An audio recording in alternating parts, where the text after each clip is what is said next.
Hello കൂട്ടുകാരെ, ഇന്നത്തെ നമ്മുടെ ഒരു വർക്ക് എന്ന് പറയുന്നത് ഈ കാണുന്നൊരു മാൻ ഹോളാണ് കേട്ടോ. അപ്പോൾ നമുക്ക് ഈ ഒരു മാൻ ഹോളിലോട്ട് നമുക്ക് ഒരു 4 ഇഞ്ചിൻ്റെ ലൈൻ കൊണ്ടൊന്ന് കണക്ട് ചെയ്ത് കൊടുക്കാറുണ്ട്. അപ്പോൾ ഈ അങ്ങ് അറ്റത്ത് നിന്ന് നമുക്കൊരു 4 ഇഞ്ച് കൊണ്ടുവരാറുണ്ട് കേട്ടോ കൂട്ടുകാരെ. അങ്ങനെ നമ്മൾ കറക്റ്റായ രീതിക്ക് ആ ലൈനെല്ലാം ചെയ്ത് സെറ്റാക്കി എടുത്തിട്ടുണ്ട് കൂട്ടുകാരെ. മാൻ ഹോളിൽ കൊണ്ടുവന്ന് സെറ്റാക്കി വെച്ചിട്ടുണ്ട്.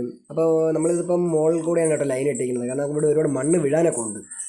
അപ്പോൾ കൂട്ടുകാരെ, നമ്മൾ ആ വർക്ക് തീർന്ന സ്ഥിതിക്ക് നമ്മൾ ഇന്ന് ഇവിടെ ടാങ്ക് കൂടെ വെച്ച് ലൈൻ ഇറക്കാനുണ്ട്. അപ്പോൾ നമ്മൾ ആ ടാങ്കെല്ലാം വെച്ച് 2 ഇഞ്ചിൻ്റെ ലൈനാണ് കേട്ടോ നമ്മൾ ഇറക്കിയിരിക്കുന്നത്. 2 ഇഞ്ച് വാൾവ്, 2 ഇഞ്ച് ലൈനെല്ലാം ഇറക്കി എല്ലാം സെറ്റ് ചെയ്ത് നമ്മളിത് താഴോട്ട് ഇറക്കിയിട്ടുണ്ട്. അപ്പോൾ ഈ കണക്കിനാണ് കേട്ടോ കൂട്ടുകാരെ ലൈൻ ഇറങ്ങിപ്പോകുന്നത്. നമ്മളിപ്പോൾ ഈ ഇറക്കിയത് ഈ ഒരു ലൈൻ മാത്രമാണ് കേട്ടോ, ഈ വലത് സൈഡിലുള്ള ഒരു ലൈൻ മാത്രമാണ് 2 ഇഞ്ച്. ബാക്കിയുള്ളതൊക്കെ നേരത്തെ ഉണ്ടായിരുന്ന ലൈനാണ് കേട്ടോ. അപ്പോൾ ആ കണക്കിന് നമ്മൾ ലൈനെല്ലാം സെറ്റ് ചെയ്ത് അതുപോലെ കൊണ്ടുവന്ന് നമ്മൾ ആ പഴയ ഇപ്പോൾ നമ്മൾ ചെയ്യുന്ന ബാത്റൂമിൽ കണക്ഷൻ കൊടുത്തിട്ടുണ്ട് കൂട്ടുകാരെ. അപ്പോൾ നമ്മൾ വർക്ക് നിർത്തലേ ഉള്ളൂ. നിങ്ങൾക്ക് ഇഷ്ടപ്പെട്ടെങ്കിൽ ഒന്ന് സപ്പോർട്ട് ചെയ്യണേ കൂട്ടുകാരെ.